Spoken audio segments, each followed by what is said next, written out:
Palakkad buds school എന്ന് വെച്ചാൽ BJP ഭരിക്കുന്ന നഗരസഭയ്ക്ക് കീഴിൽ തുടങ്ങാനിരിക്കുന്ന ബഡ് സ്കൂൾ ഭിന്നശേഷി വിദ്യാർത്ഥികൾക്ക് വേണ്ടിയുള്ള സ്കൂളിന് RSS സ്ഥാപകൻ ഹെഡ്ഗേവാറിൻ്റെ പേരിട്ടു എന്നുള്ളൊരു വിവാദം ഇപ്പോൾ കത്തിപ്പടരുകയാണ്. അവിടെ ഇന്ന് അതിൻ്റെ ശിലാസ്ഥാപന ചടങ്ങ് നടക്കുന്ന ദിവസം വലിയ പ്രതിഷേധ പ്രകടനങ്ങൾ പരിപാടികളൊക്കെ DYFIയും യൂത്ത് കോൺഗ്രസും സംഘടിപ്പിച്ചു. കല്ല് അവിടെ നിന്ന് മാറ്റി വാഴ നടുകയൊക്കെ ചെയ്തു യൂത്ത് കോൺഗ്രസ്. അപ്പോൾ അത് ഒരു തരത്തിലും അനുവദിക്കുകയില്ല എന്ന് അവിടെ പ്രാദേശിക CPMും യൂത്ത് കോൺഗ്രസും MLA രാഹുൽ മാങ്കുട്ടത്തിലുമൊക്കെ ഒരു നിലപാടെടുക്കുന്നത് നമ്മൾ കണ്ടു. അപ്പോൾ സംഗതി കൊള്ളാം, പക്ഷേ അതിന് BJP സ്ഥാപക നേതാവിൻ്റെ പേര് വേണ്ട, അങ്ങനെ രാഷ്ട്രീയവൽക്കരിക്കേണ്ടതില്ല എന്നാണ് ഈ CPMൻ്റെയും കോൺഗ്രസിൻ്റെയും നിലപാട്. എങ്ങനെയാണ് BJPക്ക് അങ്ങനെ ഒരു ആശയം ഉരുത്തിരിഞ്ഞത്? വലിയ പ്രതിഷേധം നേരിട്ട സ്ഥിതിക്ക് അങ്ങനെ പേരുമായി മുന്നോട്ട് പോകാൻ അവർക്ക് കഴിയുമോ എന്നതാണ് രണ്ടാമതായി സംസാരിക്കുന്നത്. അജിംസ്, നഗരസഭയ്ക്ക് വേണമെങ്കിൽ ആ പേരിടാം, പക്ഷെ അതുമായി മുന്നോട്ട് പോകാൻ കഴിയുമോ ഇപ്പോഴുള്ള പശ്ചാത്തലത്തിനുള്ള ചോദ്യം? അല്ല, നഗരസഭയ്ക്ക് ഇപ്പോൾ ഒരു പദ്ധതി നടപ്പാക്കുകയാണ്, അവർക്ക് ആരുടെ പേര് വേണ്ടിവിടാം, ആരുടെ പേര് ഉപയോഗിക്കുന്നതിന് പ്രശ്നമൊന്നുമില്ല. പക്ഷേ അതിനെതിരെ എതിർപ്പ് വരുന്നത് ഇപ്പോൾ സാധാരണ രീതിയിൽ നമ്മളൊരു പദ്ധതി തുടങ്ങുകയാണ്, ഒരു സർക്കാർ ഒരു പദ്ധതി തുടങ്ങുമ്പോൾ ദീൻ ദയാൽ ഉപാധ്യായ ഡാഷ് യോജന എന്ന് പറഞ്ഞ കേന്ദ്ര സർക്കാർ പദ്ധതികളുണ്ട്. ദീൻ ദയാൽ ഉപാധ്യായ ഒരു റെയിൽവേ സ്റ്റേഷനിൽ വെച്ച് കൊല്ലപ്പെട്ട ഒരു ജനസംഘ നേതാവായിരുന്നു, RSSകാരനായ ഒരു ജനസംഘ നേതാവായിരുന്നു. അദ്ദേഹം കൊല്ലപ്പെടുമായിരുന്നു. അദ്ദേഹത്തെ കൊന്നത് ആരാണ് എന്നതിനെക്കുറിച്ചുള്ള വിവാദം ഇപ്പോഴും തീർന്നിട്ടില്ല. അദ്ദേഹത്തിൻ്റെ മരണം എങ്ങനെയായിരുന്നു എന്ന് പോലും ആർക്കും അറിയില്ല. അതിന് പിന്നിൽ LK അഡ്വാണിയും വാജ്പേയി ആണെന്ന് ആരോപിച്ചിട്ട് ബൽരാജ് മാത്തോക്ക് ഒരു പുസ്തകം എഴുതിയിരുന്നു. അയാളും RSSകാരനാണ്. അപ്പോൾ ആരുടെ പേര് വേണമെങ്കിലും ഇടാം. അദ്ദേഹം ഏതെങ്കിലും മന്ത്രിയോ അല്ലെങ്കിൽ സ്വാതന്ത്ര്യ സമര സേനാനിയോ ഒന്നുമല്ല, ഒരു ജനസംഘ നേതാവായിരുന്നു. അയാളുടെ പേരിൽ യോജനകളുണ്ട് നമ്മുടെ നാട്ടിൽ, എന്തൊക്കെയോ പേരിൽ യോജനകളുണ്ട്. ഇപ്പോൾ ഒരു ബാലവാടിക്കോ അല്ലെങ്കിൽ അങ്കണവാടിക്കോ അല്ലെങ്കിൽ ഒരു ഭിന്നശേഷി കേന്ദ്രത്തിനോ ഇപ്പോൾ ഹെഡ്ഗേവാറിൻ്റെ പേരിടുന്നതിനും തെറ്റൊന്നുമില്ല. ഹെഡ്ഗേവാർ ഇന്ത്യയിൽ ജീവിച്ചൊരു മനുഷ്യനാണ്. പക്ഷേ ആ പേരിടരുത് എന്ന് പറയാൻ രാഷ്ട്രീയമായ കാരണങ്ങളാൽ മറ്റു പലർക്കും അവകാശമുണ്ട്. അതാണ് അതിൻ്റെ പ്രധാനപ്പെട്ട കാര്യം. ഒന്ന്, ഹെഡ്ഗേവാർ RSSൻ്റെ സ്ഥാപകനാണ്, ശരി. അദ്ദേഹം സ്വാതന്ത്ര്യ സമര സേനാനിയായിരുന്നു RSS ആരോപിക്കുന്നു. അദ്ദേഹം സ്വാതന്ത്ര്യ സമരത്തിൽ പങ്കെടുത്ത് ജയിലിൽ പോയിട്ടുള്ള ആളാണ് തീർച്ചയായിട്ടും ഹെഡ്ഗേവാർ. പക്ഷെ അത് 1925 മുമ്പാണ്. 25 RSS രൂപീകരിക്കുന്നതിന് മുമ്പാണ്. അദ്ദേഹം കോൺഗ്രസ്സുകാരനായിരുന്നപ്പോൾ സ്വാതന്ത്ര്യ സമരത്തിൽ പങ്കെടുത്ത് അദ്ദേഹം ജയിലിൽ പോയിട്ടുണ്ട്. എന്നാൽ അത് ഈ RSS രൂപീകരിച്ചതിന് ശേഷം അദ്ദേഹം സ്വാതന്ത്ര്യ സമരത്തിൽ പങ്കെടുക്കാൻ RSSകാരെ ആഹ്വാനം ചെയ്യുകയോ അല്ലെങ്കിൽ നിങ്ങളെല്ലാവരും നമുക്ക് ബ്രിട്ടീഷുകാരെ ഓടിച്ചു കളയാം എന്ന് പറയുകയോ ഒന്നും ചെയ്തിട്ടില്ല. എന്ന് മാത്രമല്ല, ആ സമയം നിങ്ങൾ നമ്മുടെ ആഭ്യന്തര ശത്രുക്കൾക്കെതിരെ ആ ഊർജ്ജം വിനിയോഗിക്കണം എന്ന് ജയിലിൽ കിടന്ന RSSകാരോട് പോലും ഉപദേശിച്ചിട്ടുള്ള ഒരാളാണ് അദ്ദേഹം. നമ്മുടെ പണി അതല്ല, ബ്രിട്ടീഷുകാരെ ഓടിക്കലല്ല, ഇവിടെയുള്ള ആഭ്യന്തര ശത്രുക്കളെ നേരിടലാണ് എന്ന് പറയുന്നു. മറ്റൊന്ന്, RSSൻ്റെ 100 വർഷം പൂർത്തിയാവുന്നൊരു സമയമാണിത്. ഈ വർഷം 100 വർഷം പൂർത്തിയാവുകയാണ്.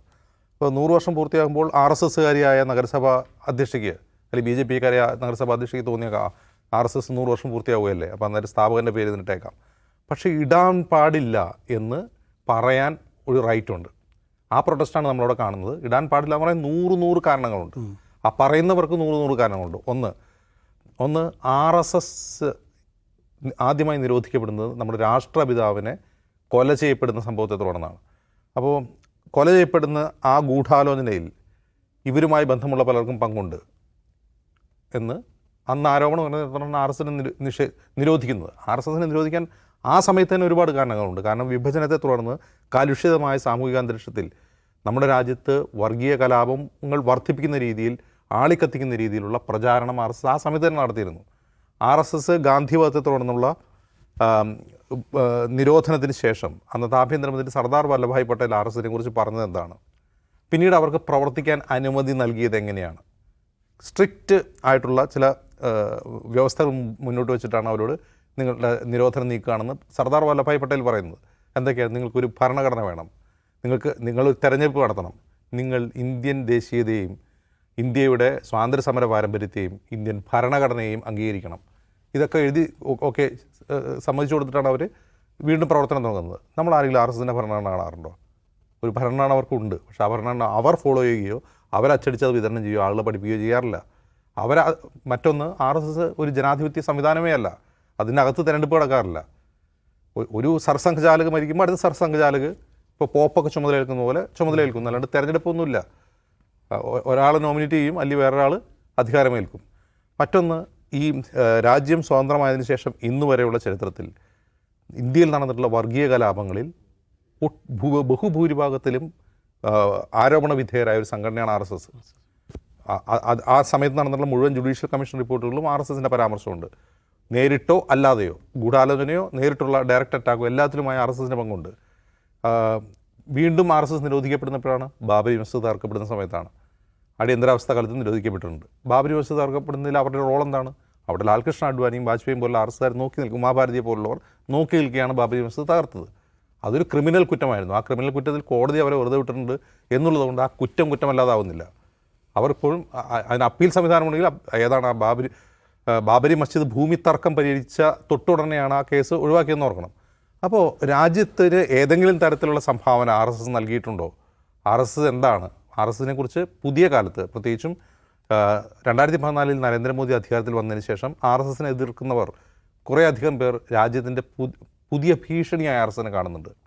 രാജ്യത്തിൻ്റെ ജനാധിപത്യ സംവിധാനങ്ങളുടെ, രാജ്യത്തിൻ്റെ ഭരണഘടനയുടെ, രാജ്യത്തിൻ്റെ മതേതരത്വത്തിൻ്റെ ഭീഷണിയായി തന്നെ RSSനെ കാണുന്നുണ്ട്. RSSനെ പ്രചാരണം നടത്തുന്നുണ്ട്. RSSനെ ചെറുക്കാൻ, രാഷ്ട്രീയമായി ചെറുക്കാനുള്ള ശ്രമങ്ങൾ രാജ്യത്തിൻ്റെ പല ഭാഗങ്ങളും ഉണ്ടാകുന്നുണ്ട്. ആ ഘട്ടത്തിൽ RSSൻ്റെ സ്ഥാപകൻ്റെ പേര് ഒരു നഴ്സറി സ്കൂളിനാണെങ്കിൽ പോലും ഇടുന്നതിനെ രാഷ്ട്രീയമായി എതിർക്കാനുള്ള സ്കോപ്പ് പ്രതിപക്ഷ കക്ഷികൾക്കുണ്ട്. വേണോട്ട, ഒരു വിദ്യാലയത്തിന്, അതിപ്പോൾ ഭിന്നശേഷി കുട്ടികൾക്കുള്ളതാവട്ടെ അല്ലാത്തതാവട്ടെ, ഒരു വിദ്യാലയത്തിന് ഹെഡ്ഗേവാറിൻ്റെ പേരിടുന്നതുകൊണ്ട് എന്താണ് പ്രശ്നം? ഇവിടെ ഇപ്പോൾ അജിംസ് സൂചിപ്പിച്ചതുപോലെ വലിയൊരു പദ്ധതിയുടെ ഭാഗമാണ്. നമുക്കിപ്പോൾ ഈ BJP ഭരിക്കുന്ന ഈ നഗരസഭ ഈ വിഷയം എങ്ങനെ അവതരിപ്പിച്ചു എന്നതൊന്ന് പരിശോധിക്കേണ്ടതാണ്. അവിടെയാണ് ജനാധിപത്യ സംവിധാനത്തോട് എത്ര നീതി പുലർത്തിക്കൊണ്ടായിരുന്നു ഇങ്ങനെയൊരു ആശയം നടപ്പാക്കാൻ അവർ നോക്കിയത് എന്ന് കാണാൻ കഴിയും. ഇപ്പോൾ ഈ കൗൺസിലിനെ ഇത് അറിയിച്ചിട്ടില്ല. കൗൺസിലിനെ അറിയിക്കുകയാണെങ്കിൽ അവിടെ തന്നെയാണത് എതിർ ശബ്ദങ്ങളൊക്കെ വരിക. അത് സ്വാഭാവികം. പക്ഷേ അപ്പോഴും ഒരു ജനാധിപത്യ പ്രക്രിയ ഉണ്ടല്ലോ, അതിൻ്റെ ഭാഗമായി ഈ കാര്യങ്ങൾ അവതരിപ്പിക്കാമായിരുന്നു. അങ്ങനെ ചെയ്തിട്ടില്ല. അതുകൊണ്ടാണ് പ്രതിപക്ഷ കൗൺസിലർമാരടക്കം ഇന്നിപ്പോൾ പ്രതിഷേധത്തിലേക്ക് വന്നത്. അപ്പോൾ അവരുടെ ഒരു അവകാശമാണല്ലോ അത്. ഇനി ഈ പറയുന്ന നഗരസഭ ഭരണസമിതി പറയുന്നത് ഇതൊരു സ്വകാര്യ കമ്പനിയുടെ CSR ഫണ്ടിൽ നിന്നുള്ളതാണ്. 1.25 കോടി അവർ കൊടുക്കുന്നു. അതിൻ്റെ ഭാഗമായിട്ടാണ് ഈ ബഡ് സ്കൂളിന് ഇങ്ങനൊരു പേരിടുന്നത് എന്നാണ്. പക്ഷേ പ്രതിപക്ഷം ചൂണ്ടിക്കാട്ടുന്നത് പോലെ എവിടെയാണ് ആ പദ്ധതി വരുന്നത്? അത് പഞ്ചായത്തിൻ്റെ ഒരു ഭൂമിയിലാണ്. അതൊരു പൊതുഭൂമിയാണ്, നഗരസഭയുടെ പൊതുഭൂമിയാണ്. അതായത് നമ്മുടെ കരത്തിൽ നിന്ന് നഗരസഭ വാങ്ങുന്ന സ്ഥലമാണത്. അപ്പോൾ ഓരോ പൗരനും അതിൻ്റെ മേൽ അവകാശമുണ്ട്. അത് പ്രമീള ശശിധരൻ്റെ വീട്ടിൽ നിന്ന് കൊണ്ടുവന്നതല്ല. ശശിധരൻ എന്നല്ലേ അവരുടെ പേര്? പ്രമീള എന്തായാലും അവരുടെ അവരുടെ വീട്ടിൽ നിന്ന് കൊണ്ടുവന്നതല്ല, നാഗ്പൂരിൽ നിന്ന് കൊടുത്തയച്ചതുമല്ല. അപ്പോൾ അതുകൊണ്ട് നാഗ്പൂരിൻ്റെ ഒരു മിനിയേച്ചർ അവിടെ ഉണ്ടാക്കാൻ നോക്കണ്ട. ആ പ്രതിഷേധം സ്വാഭാവികമാണ്. അതുകൊണ്ടാണ് ഇത്ര ശക്തമായ എതിർപ്പ് ഇന്നവിടെ ഉണ്ടായത്. പിന്നെ ഇവർക്ക് ഈ 100 വർഷമായിട്ടും ഇവരുടെ പ്രമുഖ നേതാക്കന്മാരൊന്നും ആരുടെയും മനസ്സുകളിൽ ഇപ്പോഴും പതിയപ്പെട്ടിട്ടില്ല. അങ്ങനെ വരുമ്പോൾ അത് സാധ്യമാക്കാൻ കഴിയുന്ന വളഞ്ഞ വഴിയെന്ന് പറയുന്നത് ഇത്തരം ഓരോ പദ്ധതികൾ കൊണ്ടുവരിക, നേരത്തെ അജിംസൊക്കെ സൂചിപ്പിച്ചതുപോലെ അത്തരം സ്ഥാപനങ്ങൾ കൊണ്ടുവരിക, അതിന് ഇത്തരം പേരുകളിടുക, അങ്ങനെ ഒന്ന് പരിചയപ്പെടുത്തുക, പരിചിതമാക്കുക എന്ന് പറയുന്നൊരു കാര്യമുണ്ടല്ലോ. അതിനുള്ളൊരു തുടക്കവുമായിരുന്നിരിക്കണം. അതൊന്നും കേരളം അനുവദിക്കില്ല എന്നതാണ് ഇന്നവിടെ നാം കണ്ടത്. പക്ഷേ ഈ ഭരണസമിതി പറഞ്ഞുകൊണ്ടിരിക്കുന്നവരത് ശക്തമായി ഇതേ പേരുമായി മുന്നോട്ട് പോകുന്ന കേരളത്തിൽ നടക്കില്ല എന്ന് നമുക്കറിയുന്നതാണ്. എന്നാലും ഒരു ശ്രമമാണത്. എന്ന് മാത്രമല്ല, ഒരു തവണ ഇത് നടപ്പാക്കപ്പെട്ടാൽ പിന്നെ അടുത്തത് ഇപ്പോൾ ഈ പറഞ്ഞ ഹെഡ്ഗേവാറിൻ്റെ പേരിലാണെങ്കിൽ പിന്നെ സവർക്കറുടെ പേര് വരും, പിന്നെ ഒരു ദിവസം ഗോഡ്സെയുടെ പേര് വരും. ഇപ്പോൾ എന്താണ് ഈ നമ്മുടെ കാലിക്കറ്റ് NIT തന്നെയുള്ള ഷൈജ ആണ്ടവൻ തിരിച്ചു കയറിയല്ലോ. ഒരു പേരിനൊരു പ്രതിഷേധമുണ്ടായെങ്കിലും തിരിച്ചു കയറിയല്ലോ അവർ. അപ്പോൾ അങ്ങനെ ഷൈജ ആണ്ടവനിലൂടെയും പ്രേമയിലൂടെയുമൊക്കെ ഇത്തരം പേരുകളെ സാധാരണമാക്കാൻ, സ്വീകാര്യമാക്കാൻ ശ്രമം നടക്കും. പക്ഷേ അത് പ്രതിരോധിക്കപ്പെടേണ്ട കാര്യം തന്നെയാണ്. ഒരു കാര്യം കൂടി, ഈ RSSൻ്റെ 100ാം വർഷത്തിൽ ഒരു ദൗത്യമെന്ന നിലയിൽ ഏറ്റെടുക്കുകയാണോ ഇവരൊക്കെ ഇത്തരം കാര്യങ്ങളിൽ?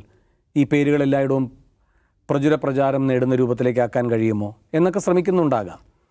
ഓഷ്യാനസ് എന്ന് പറയുന്ന കമ്പനിയാണ് ഈ CSR ഫണ്ട് കൊടുത്തിരിക്കുന്നത് എന്നാണ് അവരുടെ പേരെന്ന് തോന്നുന്നു. ആ കമ്പനി ഏതാണെന്ന് നമ്മൾ പരിശോധിക്കണം. അവരുടെ താല്പര്യം എന്താണെന്ന് പരിശോധിക്കണം. മറ്റു പല കമ്പനികളും ഇതേ രൂപത്തിൽ CSR ഫണ്ടിന് നൽകാനായിട്ട് ഉദ്ദേശിക്കുന്നുണ്ടോ എന്നതും നാം നോക്കണം. അതൊക്കെ എങ്ങനെയാണ് രംഗപ്രവേശം ചെയ്യാൻ പോകുന്നത്? ഒരിടത്തത് ഒരു തദ്ദേശ സ്ഥാപനം വഴിയാണെങ്കിൽ മറ്റ് സ്ഥലങ്ങളിൽ അത് ഏത് രൂപത്തിലാണ് വരാൻ പോകുന്നത് എന്ന ജാഗ്രത പാലക്കാട് നമുക്ക് നൽകുന്നുണ്ട്. ഒരു കാര്യം കൂടെ പറഞ്ഞു തീർക്കാം. എന്തേ ഇപ്പോൾ ഈ ഭരണസമിതിക്ക് ഇത്രയും പ്രത്യേക താല്പര്യം ഈ കാര്യത്തിൽ? ഹെഡ്ഗേവാറിനെ ഓർത്തുകൊണ്ട് ഈ കാര്യങ്ങൾ ചെയ്യാനുള്ള താല്പര്യം നമുക്കറിയുന്നതാണ്. പാലക്കാട് ഉപതെരഞ്ഞെടുപ്പുമായി ബന്ധപ്പെട്ട് അവിടെ ഉണ്ടായ ചേരിപ്പോര്. ആ ഘട്ടത്തിൽ ശക്തമായി ഔദ്യോഗിക BJP പക്ഷത്തിനെതിരെ നിലപാടെടുത്ത വിമതസ്വരങ്ങളിലൊന്നായിരുന്നു ഈ പ്രേമയും, അല്ലേ, കൃഷ്ണദാസുമൊക്കെ. ഇന്ന് ഇവരെല്ലാവരും ആ വേദിയിലുണ്ടായിരുന്നു. ആ പ്രശ്നം പരിഹരിച്ചതാരാ? RSS ആണ്. അപ്പോൾ അതിനുള്ള ഒരു പ്രത്യുപകാരം എന്ന നിലയിൽ അവരുടെ കൂറ് തെളിയിക്കാനുള്ള ഒരു സന്ദർഭം കൂടിയായി അവരിത് ഉപയോഗിച്ചിട്ടുണ്ടാകാം. പക്ഷേ ഈ മണ്ണ് അതിന് വിട്ടുകിട്ടില്ല.